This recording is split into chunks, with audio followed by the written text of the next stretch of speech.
Welcome to Easy Learning with Shreyansh. Friends, today we are going to learn Standard 7 History Lesson Sources of History. Textbook questions. So let's start. Question number 1. Complete the names of the following sources of history. A. Legend. B. Tariq. C. Bakhar. D. Povada. E. Inscription. F. Monument. Question number 2. Let's write. 1. What do monuments include? Answer. Monuments include samadhis, graves, and virgalas and buildings. 2. What is a tariq? Answer. Tariq or tawarik means the sequence of events. 3. What qualities of the author are important in the writing of history? Answer. The author's integrity, impartiality, and neutrality are very important in writing of history. Question number 3. Find the odd man out. 1. Material sources, written sources, unwritten sources, oral sources. Answer. Unwritten sources. 2. Monuments, coins, cave sculpture, stories. Answer. Stories. 3. Burjapatras, temples, treatises, paintings. Answer. Temples.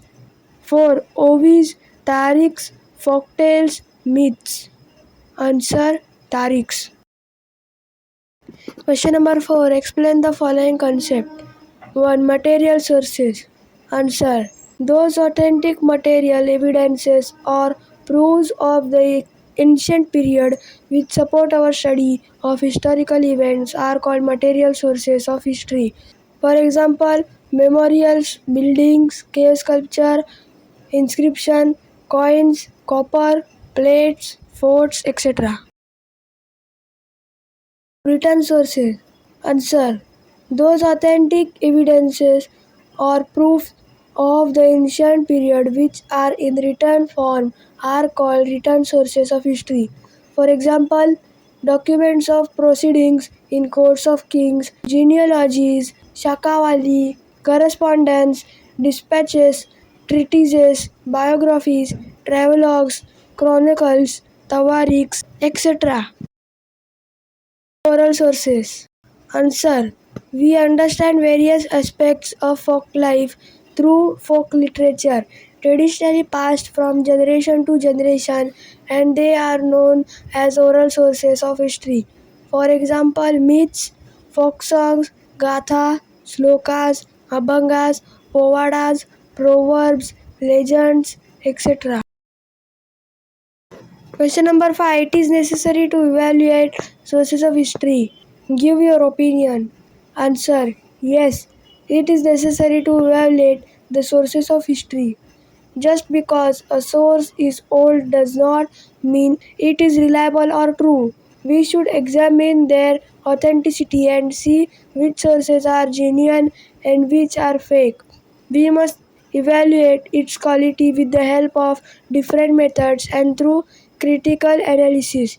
It is necessary to determine the integrity, impartiality, and neutrality of the authors by knowing their personal interests, the period during which they lived, and political pressures on them. Question number 6. Write why in your words. 1. A stone inscription is considered to be an authentic source of history. Answer. A stone inscription, that is, a carving on the stone, is a very authentic source of history as it throws light on different features from the ancient time like the language of communication which existed, script used, and the social, political, and economic life of a period, etc. 2. Oral sources reveal various aspects of people's lives. Answer. Various aspects of folk life through folk literature passed on to us by our ancestors.